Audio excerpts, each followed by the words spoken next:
आज के इस लेक्चर को हम इस क्वेश्चन के साथ स्टार्ट कर रहे हैं कि व्हाट इज ड्रामा। और जैसा कि इस लेक्चर का टॉपिक ही है कि व्हाट इज ड्रामा, ड्रामा क्या होते हैं, साथ साथ में हमें ये देखना है कि इसका ओरिजिन कहाँ से हुआ है, क्या इसकी डेफिनेशन होती है, कौन कौन सा स्ट्रक्चर है। When I read about it I find so many confusions.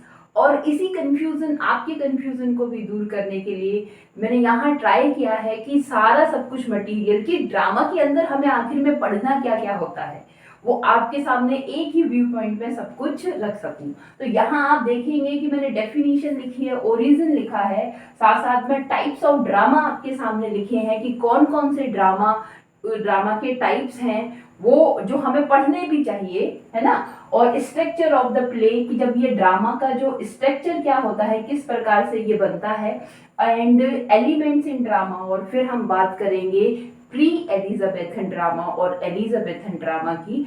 अब यहाँ इतना सब कुछ हम पढ़ेंगे, किसके बारे में जानेंगे, ड्रामा के बारे में।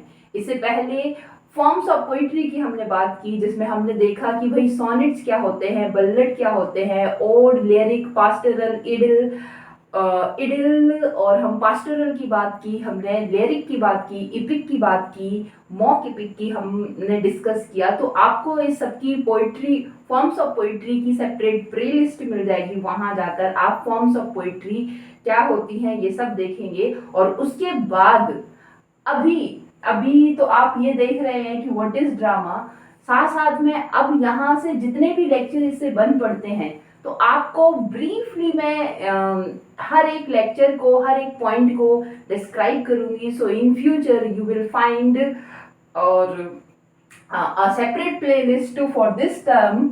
और यहाँ से अब हम स्टार्ट करते हैं कि ड्रामा क्या होते हैं, कहाँ से इसका ओरिजिन हुआ है, और जब हम ड्रामा पढ़ रहे हैं तो किस किस चीज को हमें पढ़ना है। तो यहाँ इस लेक्चर में इतना सब कुछ आप लोगों के लिए। अगर ये लेक्चर आपको वास्तव में अच्छा लगता है, फ्रूटफुल रहता है आपके लिए, तो प्लीज़ चैनल को सब्सक्राइब भी करें, लेक्चर को लाइक करें और सपोर्ट करें मुझे। तो यहाँ देखिए मेरे जो नोट्स हैं, अपने नोट्स से वो सारे निचोड़, वो सारे इंपॉर्टेंट पॉइंट्स आपके लिए मैंने यहाँ पर मेंशन किए हैं, जो कि आपको जानना जरूरी है बिफोर अपीयर इन एग्जाम। तो यहाँ हम देख लेते हैं, सबसे पहले बात करेंगे कि व्हाट इज ड्रामा, आखिर में नाटक होता क्या है। अब नाटक तो घर घर में रोज ही होता है, मगर उस नाटक में ये सारी चीजें होती है क्या, ये वाली बात हम करेंगे। देखो, नाटक बनाना पड़ता है, नाटक लिखे गए हैं, नाटक पहले परफॉर्म किए जाते थे, नाटक पहले चर्चेज में परफॉर्म किए जाते थे, फिर धीरे धीरे ये वहां से बाहर निकले और फिर इनका पीक आया। और हम जानते हैं कि एलिजाबेथन एरा जो था गोल्डन एरा माना जाता है, किसके लिए, ड्रामास के लिए। और यहाँ पर फेमस आप जानते हैं कि जो हमारे ऑथर रहे हैं, क्या, कौन, शेक्सपियर रहे हैं। तो उस दौरान तो ये क्या थे, अपने पीक पर थे और ड्रामास के लिए वो फेमस थे, है ना। अब यहाँ पे बात कर लेते हैं कि ओरिजिन कहाँ से होता है ड्रामा का। क्या है कि ग्रीक वर्ड है हमारा क्या, ड्रेन, और जिसका मीनिंग होता है डू या फिर एक्ट, करो या फिर एक्ट। एक्ट का मतलब भी डू होता है, डू का मतलब भी करना होता है। अब करने का क्या मतलब है यहाँ पर कि कुछ भी करना, और करना क्या, imitate of life, imitation of life. Basically हम ड्रामा में पाते क्या है, जब भी हम थिएटर में किसी चीज को, मूवी को देखने जाएं, या फिर जब भी किसी मतलब प्ले को हम परफॉर्म करते हुए देखें, तो वहां हम पाते क्या है, जैसे कि एरिस्टोटल की ट्रेजेडी है, एरिस्टोटल की जो डेफिनेशन है ट्रेजेडी की, पोइटिक्स में जो उन्होंने डेफिनेशन दी है, तो वो क्या है कि ये क्या है, ये सारा सब कुछ क्या है, इमिटेशन है। तो ड्रामा क्या होता है, imitation of life. Real life में हर दिन प्रतिदिन जो हम क्या अपने करते हैं, हमारे जीवन के जो उतार चढ़ाव होते हैं, वही इस ड्रामा में एक स्टोरी के तहत ये सब पिरो दिया गया है। तो हम यहाँ देखेंगे कि व्हाट इज ड्रामा। ड्रामा का जो वर्ड है वो ड्रेन से आया है, जिसका मतलब डू या एक्ट होता है। और बेसिकली हम ड्रामा में देखते क्या है कि जीवन का जो नकल है, जीवन की जो नकल है इस ड्रामा में हमें देखने को मिलती है, इस नाटक में हमें देखने को मिलती है। अब यहाँ आगे देखिए, एक आपको डेफिनेशन मिलेगी क्या कि fictional representation through dialogue and performance in front of audience. तो ड्रामा में करते क्या हैं हम, ये क्या है, एक फिक्शनल और नॉन फिक्शन। आपने देखा है कि फिक्शन जो काल्पनिक है और नॉन फिक्शन जो हकीकत में है। साथ में ड्रामा की बात, नोवेल के बाद हम नॉन फिक्शन की बात करेंगे, जिसमें ऑटोबायोग्राफी, मेमोइर्स वगैरह ये सब हम जानेंगे। So in future you will find playlist on this channel. मगर अभी तो हम यहाँ ड्रामा की बात कर रहे हैं। तो हम यहाँ देखेंगे कि फिक्शनल रिप्रेजेंटेशन है, काल्पनिक रिप्रेजेंटेशन है, किस चीज, ये किसका, डेली लाइफ का, और किसके थ्रू डायलॉग और परफॉर्मेंस, और कहाँ पर, in front of an audience, किसी भी ऑडियंस के सामने। तो what is drama? Drama is imitation of life, drama is perform before audience. और अब हम यहाँ देखते हैं कि टाइप्स ऑफ ड्रामा, कौन कौन से ऐसे ड्रामा हैं, ड्रामा के टाइप्स हम यहाँ देखते हैं कि। तो आप देखिए कि ड्रामा के अंदर कौन कौन सी वो टाइप्स हैं जो कि आएंगे ड्रामा की कैटेगरी में। तो कॉमेडी क्या है? कॉमेडी भी एक ड्रामा है, पर उसका जो एंड है वो हैप्पी एंडिंग है। जबकि ट्रेजेडी ड्रामा में आती है जिसका एंड जो है वो क्या है, ट्रेजेडी में क्या है, सैडनेस है, सॉरो से होता है, हैप्पी नहीं है, सैड एंडिंग होती है। ट्रेजी कॉमेडी, तो ये जो कॉमेडी है ट्रेजी कॉमेडी, जैसा कि आप देख भी सकते हैं किसमें, मर्चेंट ऑफ वेनिस, शेक्सपियर ने ही लिखी है। और यहाँ आप देखते हैं कि बस लास्ट पॉइंट, लास्ट मोमेंट वो होता है जहाँ से ट्रेजेडी से वो कॉमेडी में कन्वर्ट हो जाता है उसका लास्ट सीन।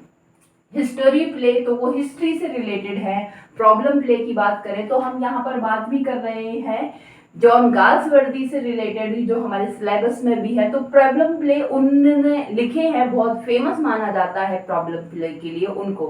साथ साथ में जीवी शॉ को भी प्रॉब्लम प्ले के लिए माना जाता है। रियलिस्टिक प्ले की हम बात करें तो देखो, हमारी लाइफ का जो डेली रूटीन है, रियल लाइफ है, उसका रिप्रेजेंटेशन हमें रियलिस्टिक प्ले में हमें देखने को मिलता है।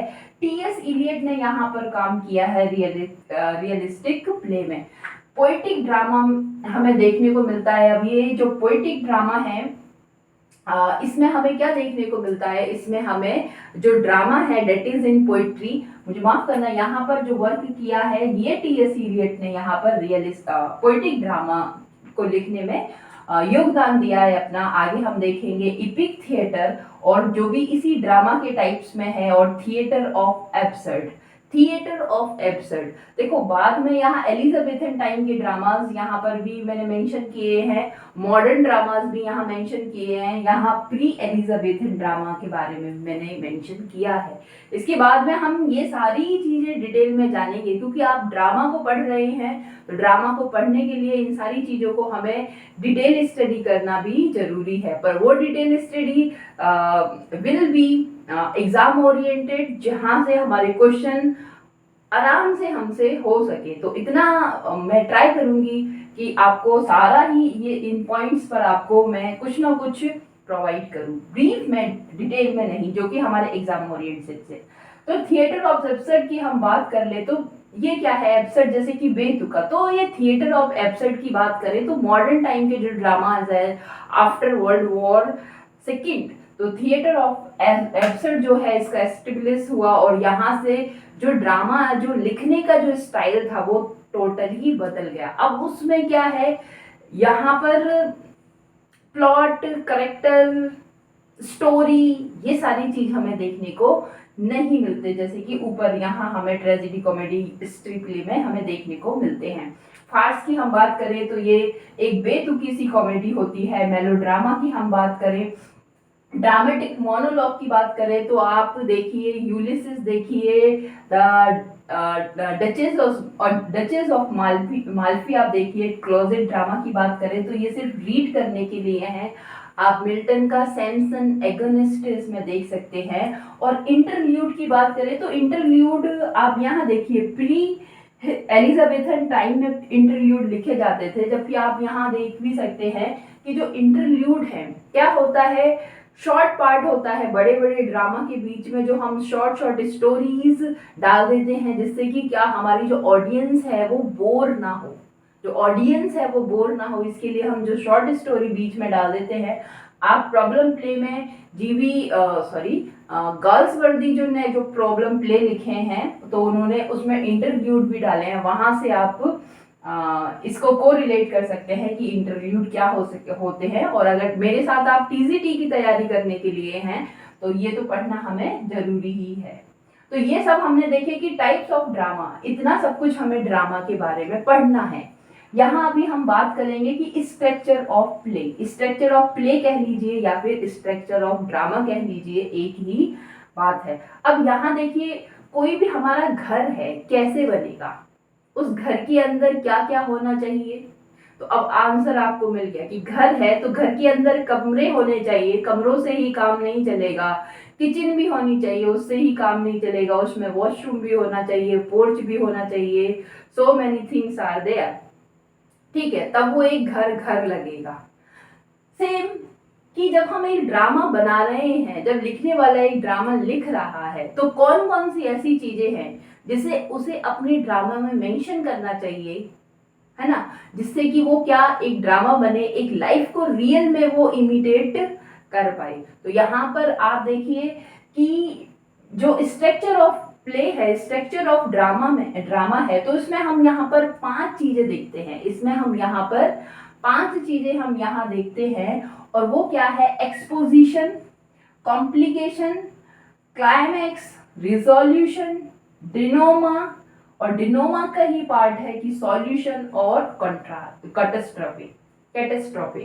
तो यहाँ हम देखते हैं कि भाई कोई भी जो हमारा प्ले है, कहीं ना कहीं प्ले का पहले क्या होता है, प्ले का पहले एक्सपोजिशन होता है, प्ले का पहले एक्सपोजिशन होता है, और उसके करेक्टर और क्या कहते हैं प्लॉट के बारे में जो है बैकग्राउंड जो है उसका सेट होता है। आगे आगे इसी तरह से फिर उसके बाद जो है जो प्ले है उसमें कॉम्प्लिकेशन आता है, और इसी कॉम्प्लिकेशन को, ये हो गया पहला पार्ट। और जब वो कॉम्प्लिकेशन आया है, जब उसमें बाहर के एक तो मेन कैरेक्टर हमने प्लॉट दिखा दिया, और उसके बाद जो और भी कैरेक्टर उसमें आते हैं, स्टोरी जो है डेवलप होती है, तो यहाँ हम देखेंगे कि उसको हम राइज ऑफ एक्शन भी कहते हैं, कॉम्प्लिकेशन को हम राइज ऑफ एक्शन भी देखते हैं। तो इसमें जो दूसरा पार्ट आता है स्ट्रक्चर ऑफ प्ले में, तो क्या है वो कॉम्प्लिकेशन। आगे हम देखते हैं कि थर्ड पॉइंट हमारा वो होता है कि जब हमारी जो स्टोरी है कहाँ है, पूरे क्लाइमैक्स पर है, टॉप पर है, हमारी जो स्टोरी है वो कहाँ है, क्लाइमैक्स पर है, टॉप पर है। तो वो क्या है, वो थर्ड पॉइंट है हमारे ड्रामा का। आगे हम देखेंगे कि उसके बाद क्या होता है, एक टर्निंग आ जाती है ड्रामा में, एक टर्निंग आ जाती है पूरी तरह से क्लाइमैक्स पर आने के बाद जो स्टोरी है पूरी तरह से अपना टर्न ले लेती है, और उसी टर्न को हम क्या कहते हैं, उस टर्न को हम रिजोल्यूशन कहते हैं। और इसे हम जैसे कि यहाँ पे राइजिंग एक्शन है, तो यहाँ हम इसको फॉलिंग एक्शन भी कह देते हैं।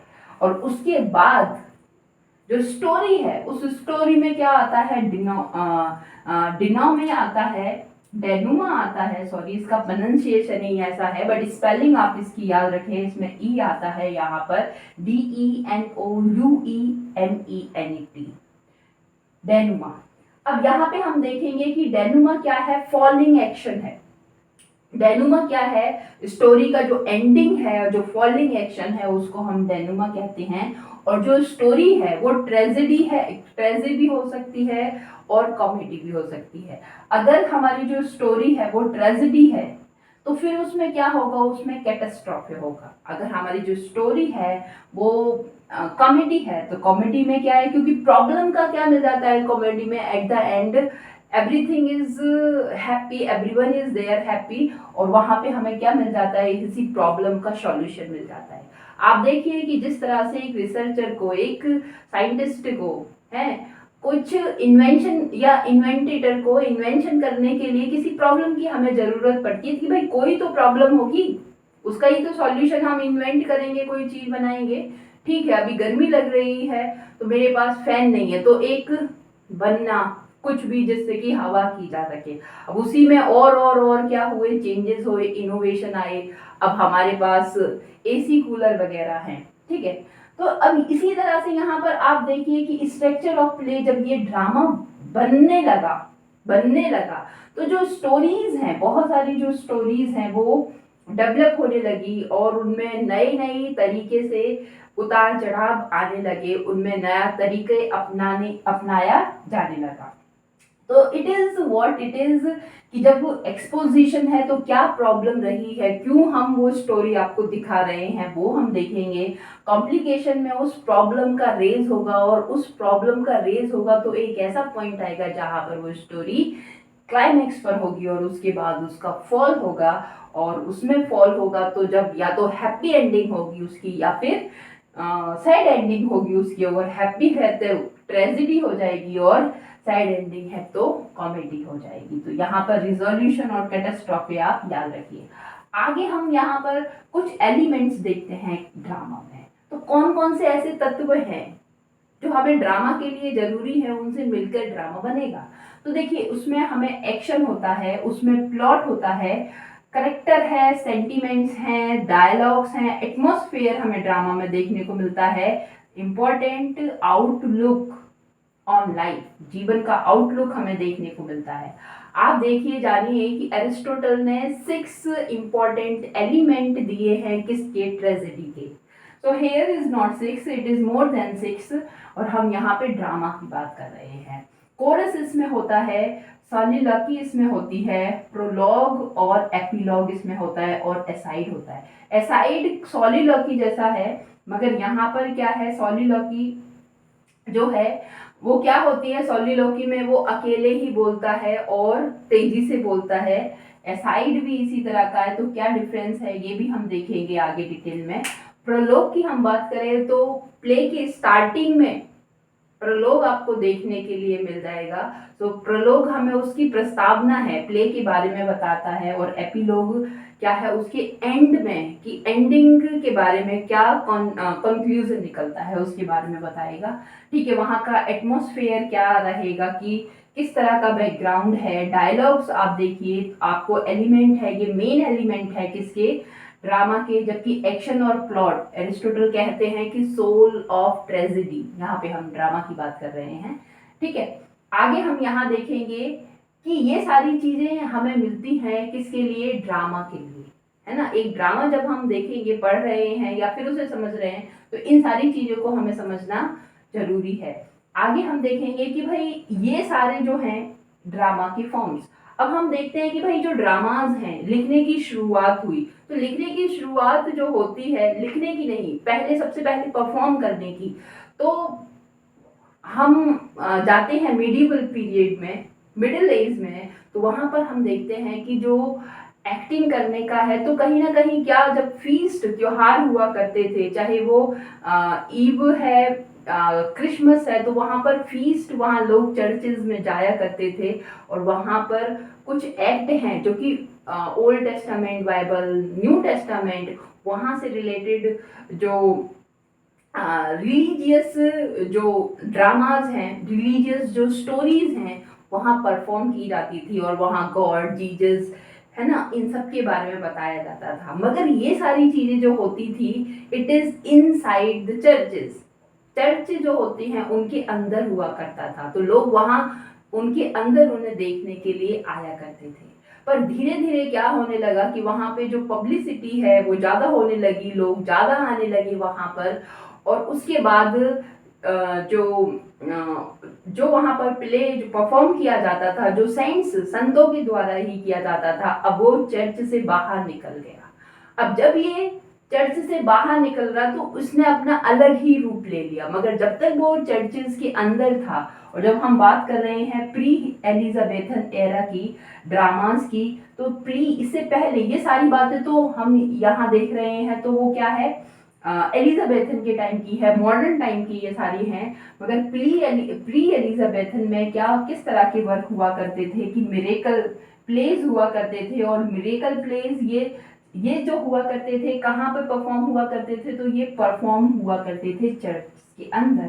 और यहाँ पे जो सेंट्स की लाइफ है, जो साधु संतों की लाइफ है, उसके बारे में बताया जाता था। तो मिरेकल प्लेज सेंट की लाइफ के लिए, मिस्ट्री प्लेज जो हैं वो बाइबल पर थे। Mystery plays based on Bible. तो बाइबल से स्टोरीज जो थी, जैसे मैंने बताया ईव है, एडम ईव की स्टोरी है, न्यू टेस्टामेंट, ओल्ड टेस्टामेंट, इनकी स्टोरीज हैं।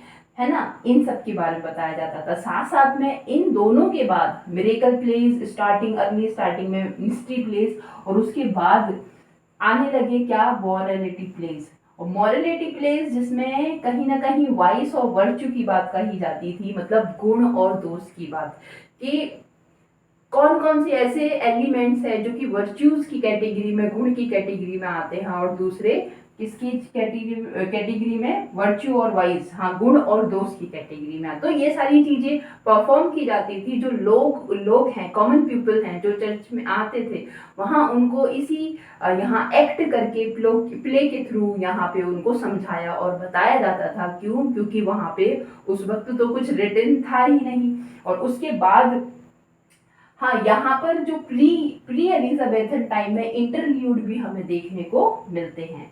अब आगे जब हम देखेंगे इनको, ये देखते हैं कि ये जो वर्क जो थे, ये जो परफॉर्म किए जाते थे, तो ये किसके द्वारा, पहले तो सेंट्स के द्वारा परफॉर्म किए जाते थे, और उसके बाद ट्रेड गिल्ड्स के द्वारा ये क्या करते हैं, ये जो वर्क हैं इनको, मॉरलिटी प्लेस स्पेशली, उनको क्या किया गया, उनको परफॉर्म करने का वर्क इनको दे दिया गया उस वक्त जब ये चर्च से बाहर निकलने लगी। जब ये परफॉर्मेंस चर्च से बाहर निकलने लगी, तो इनका जो जिम्मेदारी थी सेंट्स लाइफ से, सेंट जो क्या कहते हैं, सेंट जो है चर्चेस के पुजारी हैं, तो उनसे अब ये ट्रेड गिल्ड्स जो हैं उनके पास ये जिम्मेदारी आ गई कि इस तरह के जो प्ले हैं वो परफॉर्म करवाएं।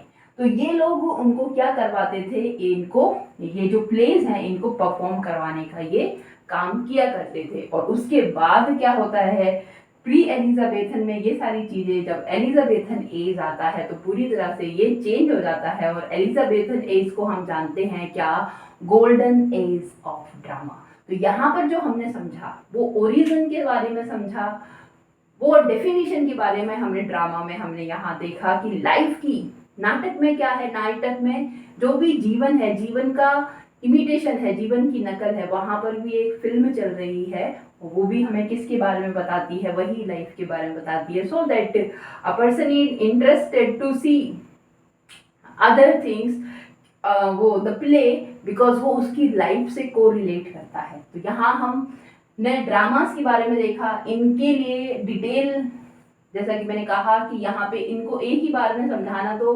डिफिकल्ट है। कौन कौन से ऐसे ट्रेजेडी हैं, कॉमेडी हैं जो लिखी गई हैं, उनके बारे में बात करना ही है। और इनके अंदर भी आपको लिटरेरी टर्म्स देखने को मिलेंगे।